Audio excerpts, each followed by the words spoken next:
The Lady of the House of Love by Angela Carter. At last, the revenants became so troublesome the peasants abandoned the village, and it fell solely into the possession of subtle and vindictive inhabitants, who manifest their presences by shadows that fall almost imperceptibly awry. Too many shadows, even at midday, shadows that have no source in anything visible, by the sound, sometimes, of sobbing in a derelict bedroom, where a cracked mirror, suspended from a wall, does not reflect a presence, by a sense of unease that will afflict the traveler unwise enough to pause to drink from the fountain in the square that still gushes spring water from a faucet stuck in a stone lion's mouth. A cat prowls in a weedy garden. He grins and spits, arches his back, bounces away from an intangible on 4 fear-stiffened legs. Now all shun the village below the chateau, in which the beautiful somnambulist helplessly perpetuates her ancestral crimes.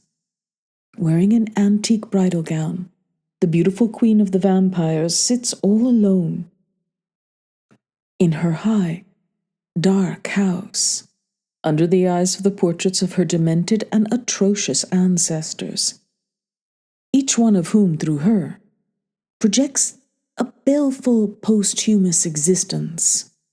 She counts out the tarot cards, ceaselessly construing a constellation of possibilities, as if the random fall of the cards on the red plush tablecloth before her could precipitate her from her chill, shuttered room into a country of perpetual summer and obliterate the perennial sadness of a girl who is both death and the maiden.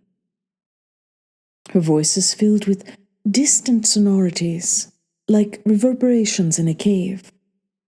Now you are at the place of annihilation. Now you are at the place of annihilation. And she is herself a cave full of echoes. She is a system of repetitions. She is a closed circuit. Can a bird sing only the song it knows? Or can it learn a new song? She draws her long, sharp fingernail across the bars of the cage in which her pet lark sings, striking a plangent twang like that of the plucked heartstrings of a woman of metal.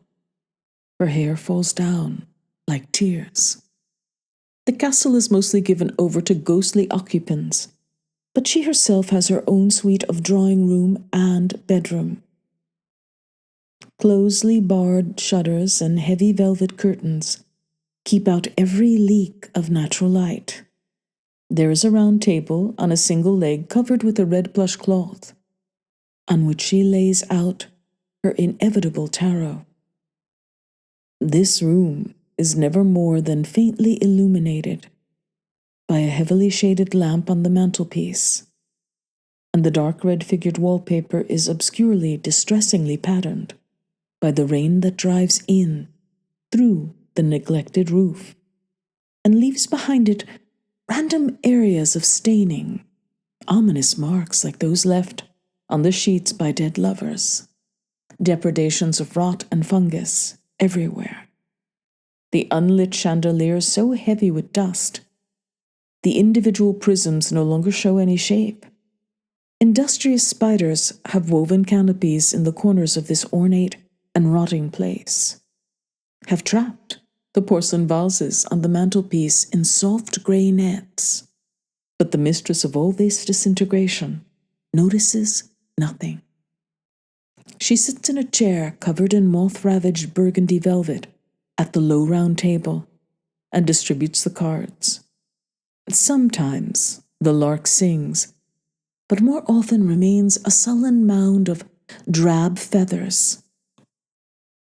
Sometimes the Countess will wake it for a brief cadenza by strumming the bars of its cage. She likes to hear it announce how it cannot escape. She rises when the sun sets and goes immediately to her table, where she plays her game of patience, until she grows hungry, until she becomes ravenous. She is so beautiful, she is unnatural. Her beauty is an abnormality, a deformity, for none of her features exhibit any of those touching imperfections that reconcile us to the imperfection of the human condition. Her beauty is a symptom of her disorder, of her soullessness.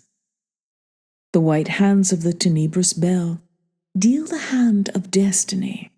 Her fingernails are longer than those of the mandarins of ancient China, and each is pared to a fine point.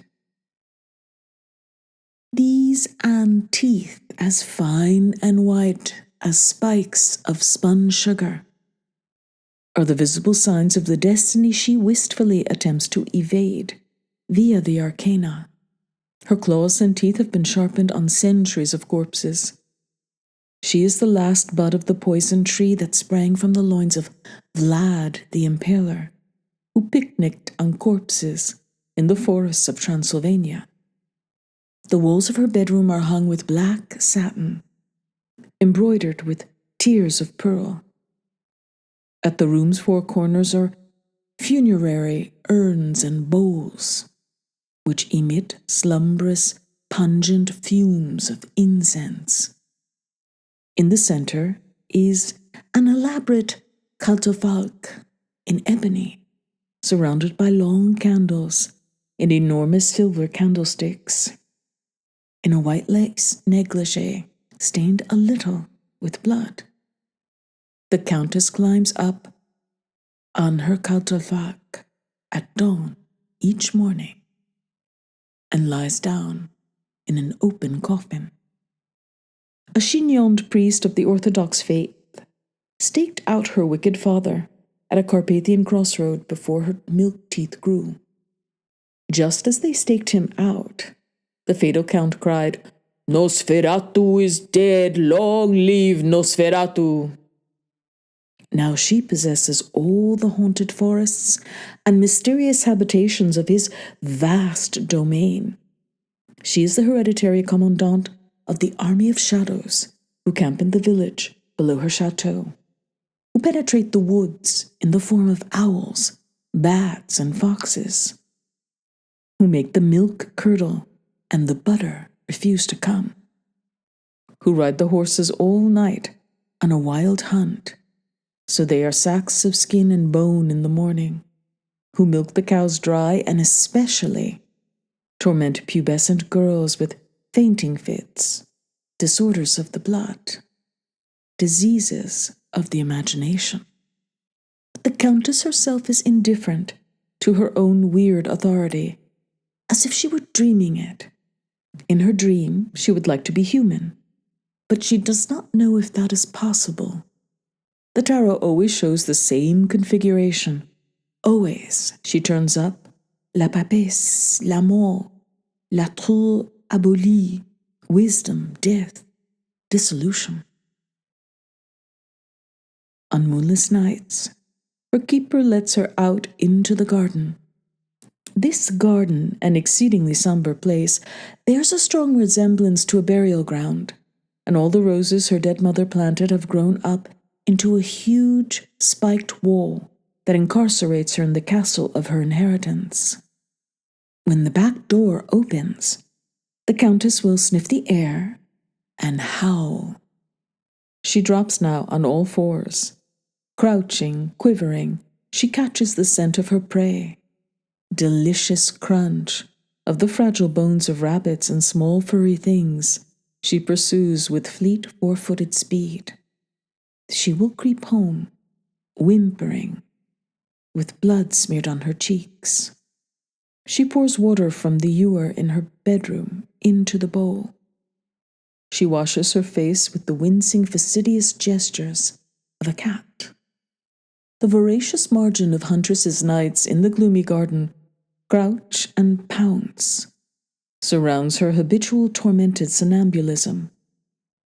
Her life, or imitation of life, The eyes of this nocturnal creature enlarge and glow.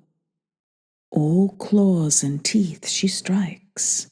She gorges, but nothing can console her for the ghastliness of her condition. Nothing. She resorts to the magic comfort of the tarot pack and shuffles the cards, lays them out, reads them, gathers them up with a sigh, shuffles them again, constantly constructing hypotheses about a future which is irreversible. An old mute looks after her to make sure she never sees the sun, that all day she stays in her coffin. To keep mirrors and all reflective surfaces away from her. In short, to perform all the functions of the servants of vampires. Everything about this beautiful and ghastly lady is as it should be. Queen of Night, Queen of Terror, except her horrible reluctance for the role.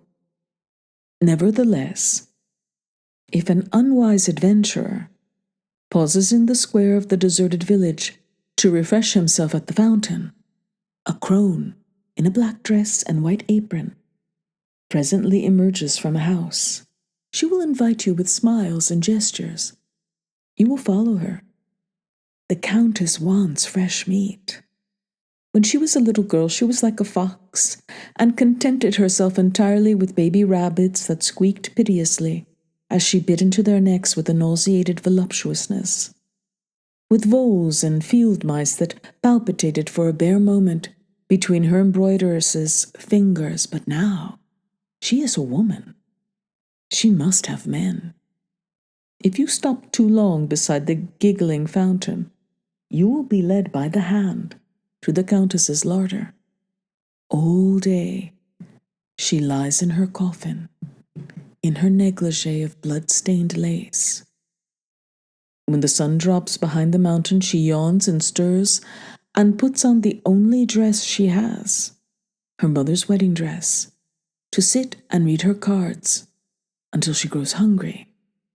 She loathes the food she eats. She would have liked to take the rabbits home with her, feed them on lettuce, pet them, and make them a nest in her red and black chinoiserie escritoire, but hunger always overcomes her. She sinks her teeth into the neck, where an artery throbs with fear. She will drop the deflated skin from which she has extracted all the nourishment, with a small cry of both pain and disgust. And it is the same with the shepherd boys and gypsy lads who, ignorant or foolhardy, come to wash the dust from their feet in the water of the fountain. The Countess's governess brings them into the drawing room, where the cards on the table always show the Grim Reaper. The Countess herself will serve them coffee, in tiny, cracked, precious cups, and little sugar cakes. The hobbledehoys sit with a spilling cup in one hand and a biscuit in the other, gaping at the Countess in her satin finery, as she pours from a silver pot and chatters distractedly to put them at their fatal ease. A certain desolate stillness of her eyes indicates she is inconsolable. She would like to caress their lean brown cheeks and stroke their ragged hair. When she takes them by the hand and leads them to her bedroom, they can scarcely believe their luck. Afterwards, her governess will tidy the remains into a neat pile and wrap it in its own discarded clothes. This mortal parcel she then discreetly buries in the garden. The blood on the Countess's cheeks will be mixed with tears. Her keeper probes her fingernails for her with a little silver toothpick to get rid of the fragments of skin and bone that have lodged there. Fee, fi, fo, fum. I smell the blood of an Englishman. One hot, ripe summer, in the pubescent years of the present century, a young officer in the British Army, blonde, blue-eyed, heavy-muscled, visiting friends in Vienna, decided to spend the remainder of his furlough exploring the little-known uplands of Romania. When he quixotically decided to travel the rutted cart tracks by bicycle, he saw all the humor of it, on two wheels in the land of the vampires. So laughing, he sets out on his adventure. He has the special quality of virginity, most and least ambiguous of states, ignorance, yet, at the same time, power in potentia, and furthermore, unknowingness, which is not the same as ignorance. He is more than he knows, and has about him, besides, the special glamour of that generation for whom history has already prepared a special exemplary fate in the trenches of France. This being, rooted in change and time, is about to collide with the timeless Gothic eternity of the vampires, for whom all is as it has always been and will be, whose cards always fall in the same pattern. Although so young, he is also rational. He has chosen the most rational mode of transport in the world for his trip around the Carpathians. To ride a bicycle is, in itself, some protection against superstitious fears, since the bicycle is the product of pure reason applied to motion. Geometry at the service of man. Give me two spheres and a straight line, and I will show you how far I can take them. Voltaire himself might have invented the bicycle, since it contributes so much to man's welfare, and nothing at all to his bane. Beneficial to the health, it emits no harmful fumes and permits only the most decorous speeds. How can a bicycle ever be an implement of harm? A single kiss woke up the sleeping beauty in the wood. The waxen fingers of the Countess, fingers of a holy image, turn up the card called Les Amoureux. Never, never before.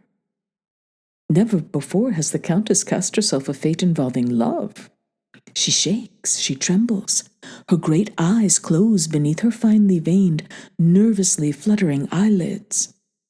The lovely cartomancer has this time, the first time, dealt herself a hand of love and death. Be he alive or be he dead, I'll grind his bones to make my bread.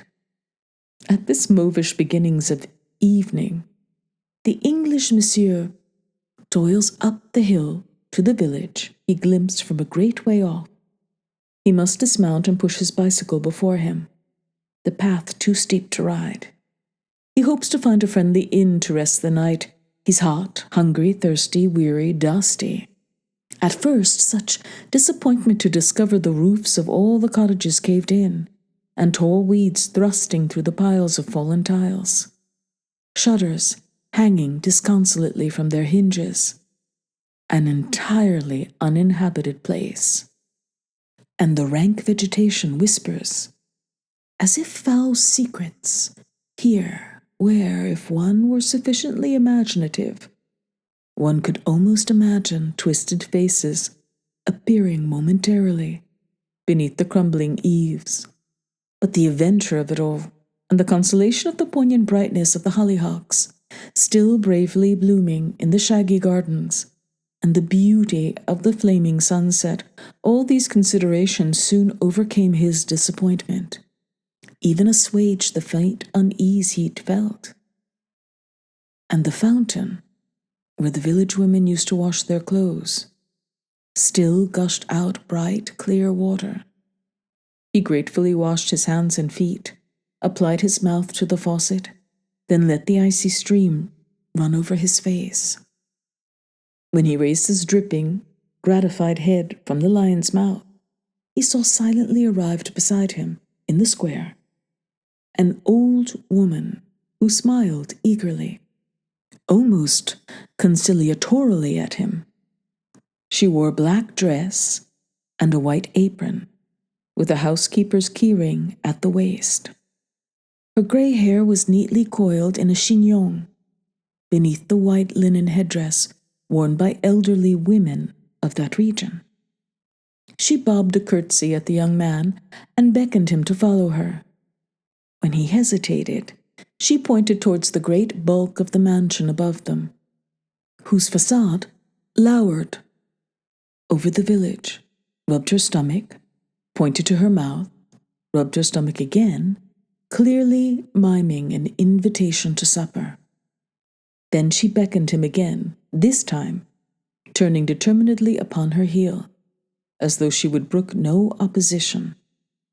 A great intoxicated surge of heavy scent of red roses blew into his face as soon as they left the village, inducing a sensuous vertigo, a blast of rich, faintly corrupt sweetness, strong enough almost to fell him. Too many roses bloomed on enormous thickets that lined the path, thickets bristling with thorns, and the flowers themselves were almost too luxuriant, their huge congregations of plush petals, somehow obscene in their excess, their whorled, tightly budded cores outrageous in their implications.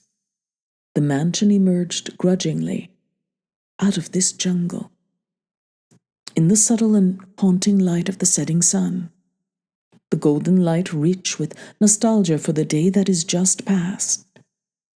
The somber visage of the place, part manor house, part fortified farmhouse, immense, rambling, a dilapidated eagle's nest, atop the crag down which its attendant village meandered, reminded him of childhood tales on winter evenings, when he and his brothers and sisters scared themselves out of their wits with ghost stories set in just such places, and then had to have candles to light them up newly terrifying stairs to bed.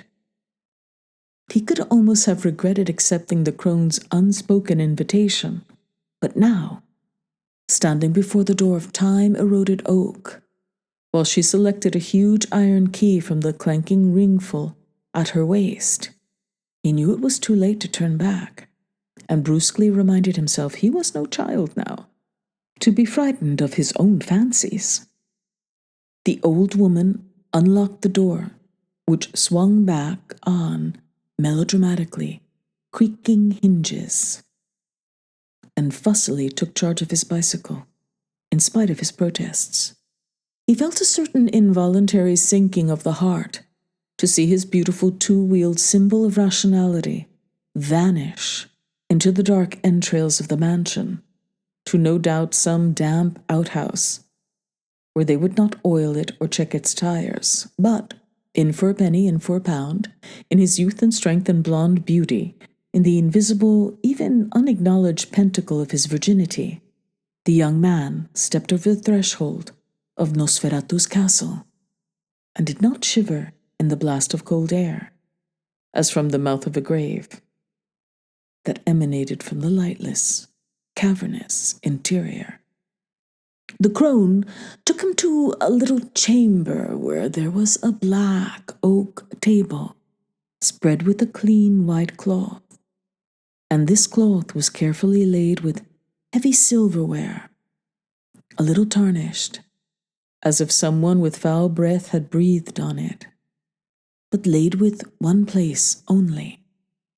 Curiouser and curiouser, invited to the castle for dinner, but now he must dine alone. All the same, he sat down as she had bid him. Although it was not yet dark outside, the curtains were closely drawn, and only the sparing light, trickling from a single oil lamp, showed him how dismal his surroundings were. The crone bustled about to get him a bottle of wine and a glass from an ancient cabinet of wormy oak. While he bemusedly drank his wine, she disappeared but soon returned, bearing a steaming platter of the local spiced meat stew with dumplings and a shank of black bread. He was hungry after his long day's ride. He ate heartily and polished his plate with the crust. But this coarse food was hardly the entertainment he'd expected from the gentry, and he was puzzled by the assessing glint in the dumb woman's eyes as she watched him eating. But she darted off to get him a second helping, as soon as he'd finished the first one, and she seemed so friendly and helpful, besides, that he knew he could count on a bed for the night in the castle, as well as his supper. So he sharply reprimanded himself for his own childish lack of enthusiasm for the eerie silence, the clammy chill of the place. When he'd put away the second plateful, the woman came and gestured he should leave the table and follow her once again. She made a pantomime of drinking.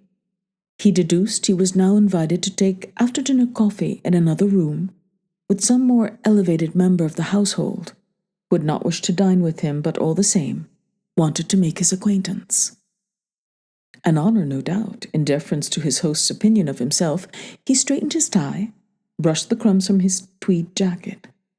He was surprised to find how ruinous the interior of the house was. Cobwebs, worm-eaten beams, crumbling plaster. But the mute crone resolutely wound him on the reel of her lantern, down endless corridors, up winding staircases, through the galleries where the painted eyes of family portraits briefly flickered as they passed. Eyes that belonged, he noticed, to faces, one and all, of a quite memorable beastliness. At last she paused, and behind the door where they'd halted, he heard a faint, metallic twang as of perhaps a chord struck on a harpsichord. And then, wonderfully, the liquid cascade of the song of a lark, bringing to him, in the heart, had he but known it, of Juliet's tomb, all the freshness of morning. The crone rapped with her knuckles on the panels, the most seductively caressing voice he had ever heard in his life, called out, in heavily accented French, the adopted language of the Romanian aristocracy, "Entrez." First of all, he saw only a shape imbued with a faint luminosity, since it caught and reflected in its yellowed surfaces what little light there was in the ill-lit room. This shape resolved itself into that of all things, a hoop-skirted dress of white satin, draped here and there with lace, a dress 50 or 60 years out of fashion, but once, obviously, intended for a wedding. And then he saw the girl who wore the dress, a girl with the fragility of the skeleton of a moth, so thin, so frail that her dress seemed to him to hang, suspended as if untenanted, in the dank air. A fabulous lending, a self-articulated garment in which she lived like a ghost in a machine. All the light in the room came from a low-burning lamp, with a thick greenish shade on a distant mantelpiece. The crone who accompanied him shielded her lantern with her hand, as if to protect her mistress from too suddenly seeing, or their guest from too suddenly seeing her. So that it was little by little, as his eyes grew accustomed in the half-dark, that he saw how beautiful and how very young the bedizened scarecrow was, and he thought of a child dressing up in her mother's clothes, perhaps a child putting on the clothes of a dead mother in order to bring her, however briefly, to life again. The Countess stood behind a low table, beside a pretty, silly, gilt and wire birdcage, hands outstretched in a distracted attitude that was almost one of flight. She looked as startled by their entry as if she had not requested it. With her stark white face, her lovely death's head surrounded by long dark hair that fell down as straight as if it were soaking wet, she looked like a shipwrecked bride. Her huge dark eyes almost broke his heart with their waif-like lost look. Yet he was disturbed, almost repelled, by her extraordinarily fleshy mouth. a mouth with wide, full, prominent lips, of a vibrant purplish crimson, a morbid mouth. Even, but he put the thought away from him immediately, a whore's mouth. She shivered all the time, a starveling chill, a malarial agitation of the bones. He thought she must only be 16 or 17 years old, no more, with the hectic, unhealthy beauty of a consumptive. She was the chatelaine of all this decay. With many tender precautions, the crone now raised the light she held to show his hostess her guest's face. At that, the Countess let out a faint, mewing cry and made a blind, appalled gesture with her hands as if pushing him away, so that she knocked against the table, and a butterfly dazzle of painted cards fell to the floor. Her mouth formed a round O of woe. She swayed a little, and then sank into her chair, where she lay as if now scarcely capable of moving. A bewildering reception. Tisking under her breath, the crone busily poked about on the table, until she found an enormous pair of dark green glasses, such as blind beggars wear, and perched them on the Countess's nose. He went forward to pick up her cards for her from a carpet that he saw, to his surprise, was partly rotted away, partly encroached upon by all kinds of virulent-looking fungi. He retrieved the cards and shuffled them carelessly together, for they meant nothing to him, though they seemed strange playthings for a young girl. What a grisly picture of a capering skeleton! He covered it up with a happier one, of two young lovers, smiling at one another, and put her toys back into a hand so slender you could almost see the frail net of bone beneath the translucent skin. A hand with fingernails as long, as finely pointed as banjo picks.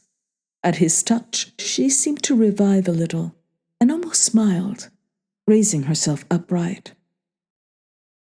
"Coffee," she said. "You must have coffee," and scooped up her cards into a pile so that the crone could set before her a silver spirit kettle, a silver coffee pot, cream jug, sugar basin, cups ready on a silver tray. A strange touch of elegance, even if discolored in this devastated interior, whose mistress ethereally shone as if she were her own blighted submarine radiance. The crone found him a chair, and tittering noiselessly departed, leaving the room a little darker. While the young lady attended to the coffee-making, he had the time to contemplate with some distaste a further series of family portraits which decorated the stained and peeling walls of the room. These livid faces all seemed contorted with a febrile madness, and the blubber lips, the huge demented eyes that all had in common, bore a disquieting resemblance to those of the hapless victim of inbreeding, now patiently filtering her fragrant brew. Even if some rare grace had so finely transformed those features when it came to her case. The lark, its chorus done, had long ago fallen silent, no sound but the chink of silver on china. Soon she held out to him a tiny cup of rose-painted china. "Welcome," she said, in her voice with the rushing sonorities of the ocean in it, a voice that seemed to come elsewhere than from her white, still throat. "Welcome to my chateau. I rarely receive visitors, and that's a misfortune, since nothing animates me half as much as the presence of a stranger. This place is so lonely. Now the village is deserted, and my one companion, alas, she cannot speak. Often I am so silent that I think I too will soon forget how to do so, and nobody here will ever talk any more." She offered him a sugar biscuit from a Limoges plate. Her fingernails struck carillons from the antique china, her voice issuing from those red lips like the obese roses in her garden, lips that do not move. Her voice is curiously disembodied. She is like a doll, he thought, a ventriloquist doll, or more like a great ingenious piece of clockwork.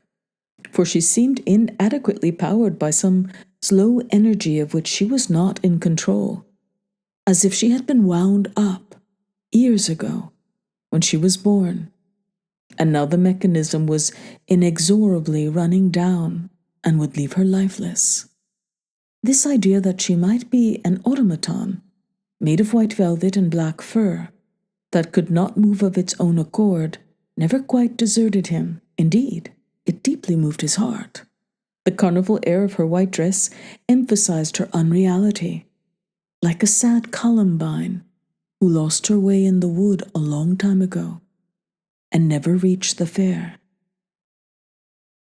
And the light, I must apologize for the lack of light, a hereditary affliction of the eyes. Her blind spectacles gave him his handsome face back to himself, twice over.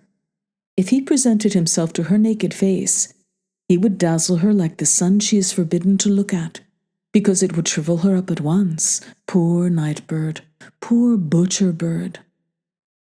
Vous serez ma proie. You have such a fine throat, monsieur, like a column of marble. When you came through the door retaining about you all the golden light of the summer's day, of which I know nothing. The card called Le Camarous had just emerged from the tumbling chaos of imagery before me. It seemed to me you had stepped off the card into my darkness, and for a moment I thought perhaps you might irradiate it. I do not mean to hurt you. I shall wait for you in my bride's dress in the dark. The bridegroom is come. He will go to the chamber where it has been prepared for him. I am condemned to solitude and dark. I do not mean to hurt you. I will be very gentle. And could love free me from the shadows? Can a bird sing only the song it knows, or can it learn a new song? See how I'm ready for you. I've always been ready for you. I've been waiting for you in my wedding dress. Why have you delayed for so long? It will all be over very quickly. You will feel no pain, my darling. She herself is a haunted house. She does not possess herself. Her ancestors sometimes come and peer out of the windows of her eyes, and that is very frightening. She has the mysterious solitude of ambiguous states. She hovers in a no-man's land, between life and death, sleeping and waking, behind the hedge of spiked flowers. Nosferatu sanguinary rosebud, the beastly forebears on the walls condemn her to a perpetual repetition of their passions. One kiss, however, and only one, woke up the sleeping beauty in the wood. Nervously, to conceal her inner voices, she keeps up a front of inconsequential chatter in French, while her ancestors leer and grimace on the walls. However hard she tries to think of any other, she knows only of one kind of consummation. He was struck once again by the bird-like, predatory claws which tipped her marvelous hands. The sense of strangeness that had been growing on him since he buried his head under the streaming water in the village, since he entered the dark portals of the fatal castle, now fully overcame him. Had he been a cat, he would have bounced backwards from her hands on 4 fear-stiffened legs, but he is not a cat. He is a hero. A fundamental disbelief in what he sees before him sustains him.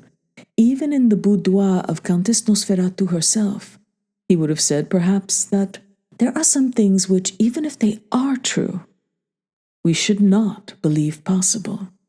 He might have said, it is folly to believe one's eyes, not so much that he does not believe in her, He can see her. She is real. If she takes off her dark glasses, from her eyes will stream all the images that populate this vampire-haunted land, but since he himself is immune to shadow, due to his virginity, he does not yet know what there is to be afraid of. And due to his heroism, which makes him like the sun, he sees before him first and foremost an inbred, highly strung girl-child, fatherless, motherless, kept in the dark too long and pale as a plant that never sees the light, half blinded by some hereditary condition of the eyes. And though he feels unease, he cannot feel terror. And so, he is like the boy in the fairy tale, who does not know how to shudder, and not spooks, ghouls, beasties, the devil himself and all his retinue could do the trick. This lack of imagination gives his heroism to the hero. He will learn to shudder in the trenches, but this girl cannot make him shudder. Now it is dark. Bats swoop and squeak outside the tightly shuttered windows. The coffee is all drunk, the sugar biscuits eaten. Her chatter comes trickling and diminishing to a stop. She twists her fingers together, picks at the lace of her dress, shifts nervously in her chair. Owls shriek. The impediment of her condition squeak and gibber all around us. Now, you are at the place of annihilation. Now, you are at the place of annihilation. She turns her head away from the blue beams of his eyes. She knows no other consummation than the only one she can offer him. She has not eaten for 3 days. It is dinner time. It is bedtime. Suivez-moi. Je vous attendais. Vous serez ma proie. The raven caws on the accursed roof. Dinner time, clangs the portraits on the walls.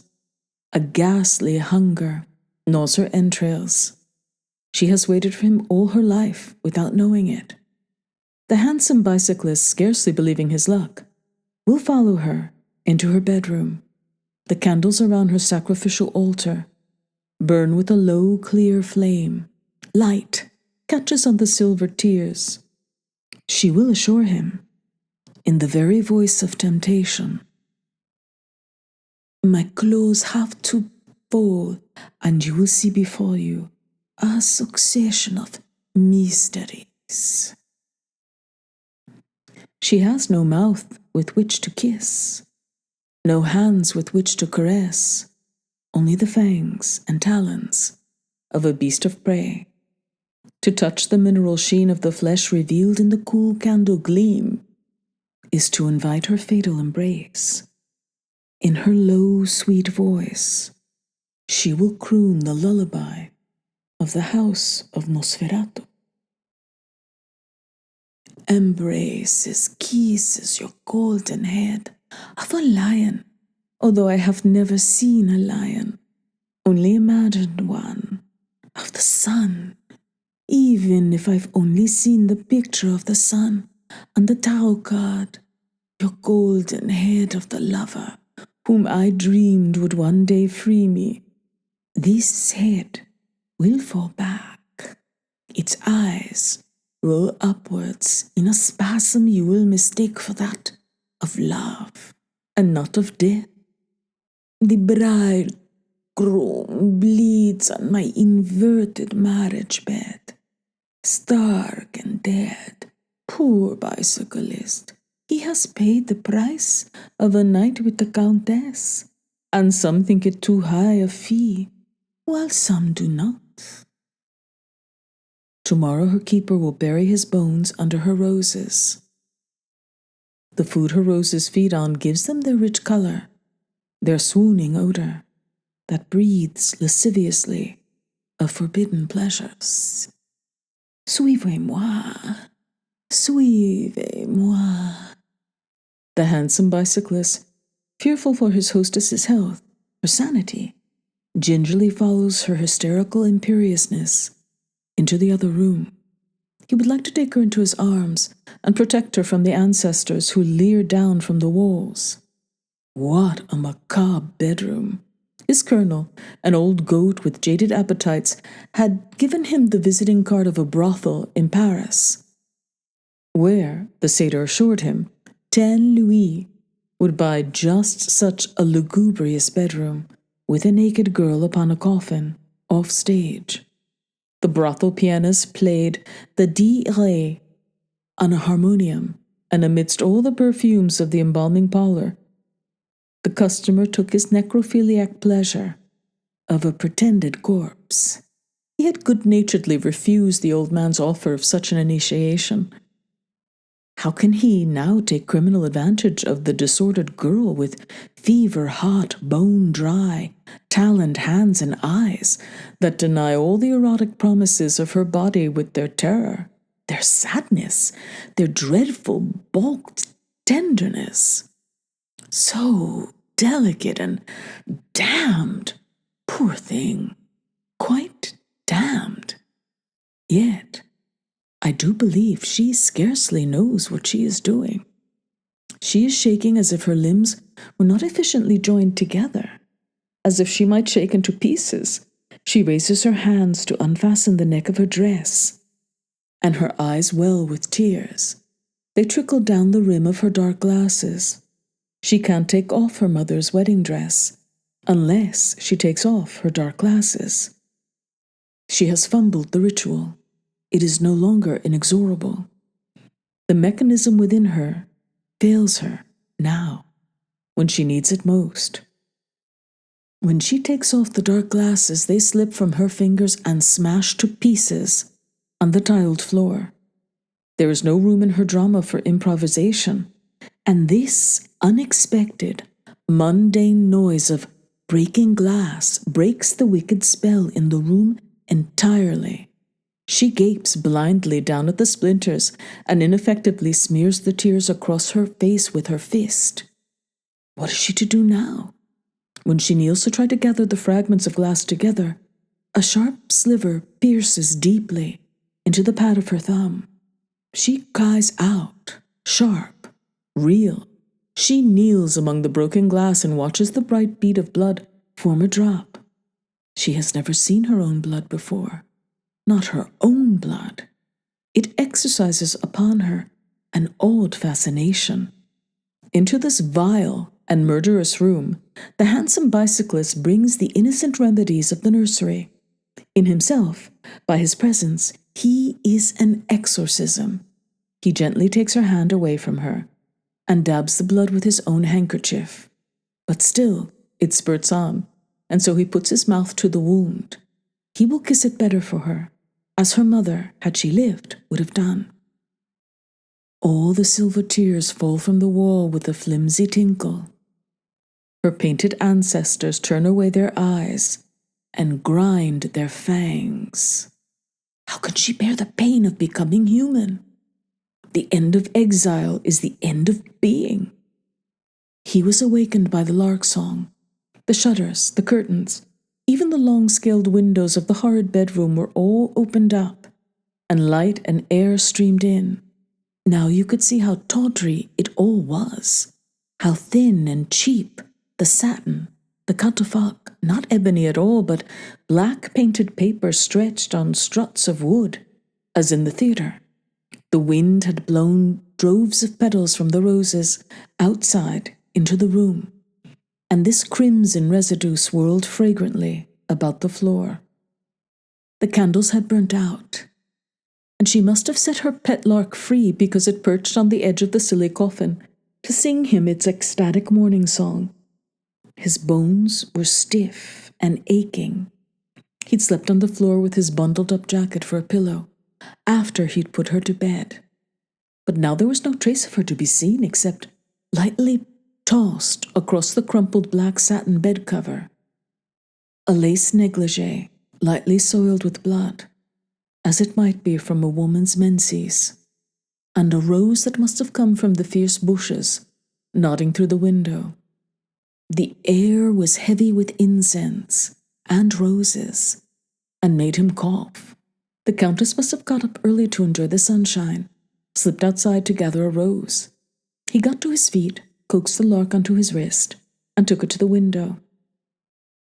At first, it exhibited the reluctance for the sky of a long-caged thing, but when he tossed it up onto the currents of the air, it spread its wings and was up and away into the clear blue bowl of the heavens.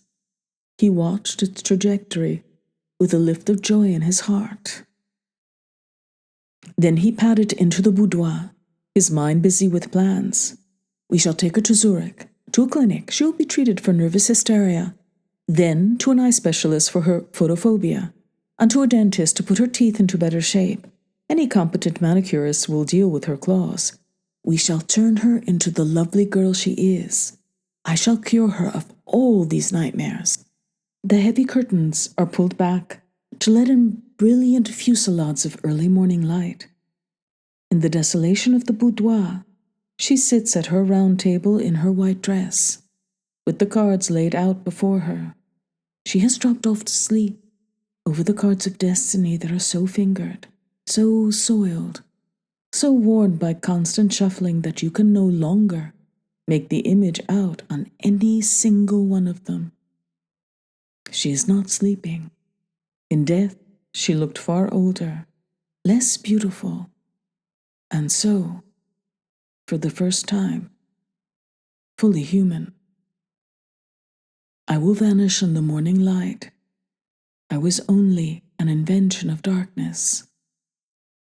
And I leave you, as a souvenir, the dark-fanged rose I plucked from between my thighs, like a flower laid on a grave.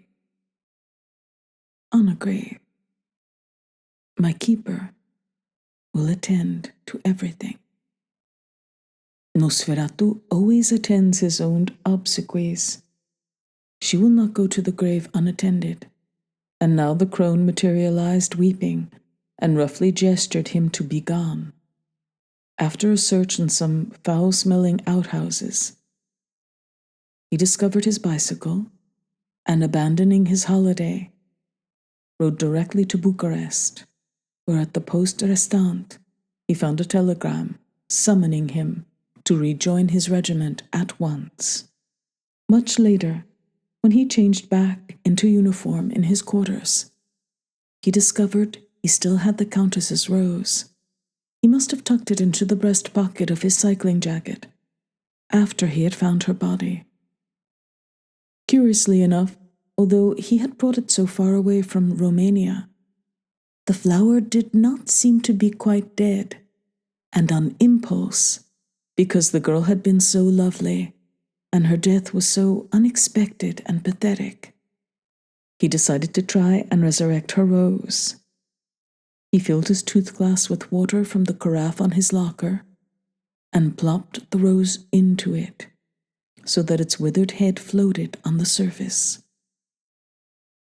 When he returned from the mess that evening, the heavy fragrance of Count Nosferatu's roses drifted from the stone corridor of the barracks to greet him, and his Spartan quarters brimmed with the reeling odor of a glowing, velvet, monstrous flower, whose petals had regained all their former bloom and elasticity, their corrupt, brilliant, baleful splendor. Next day, his regiment embarked for France.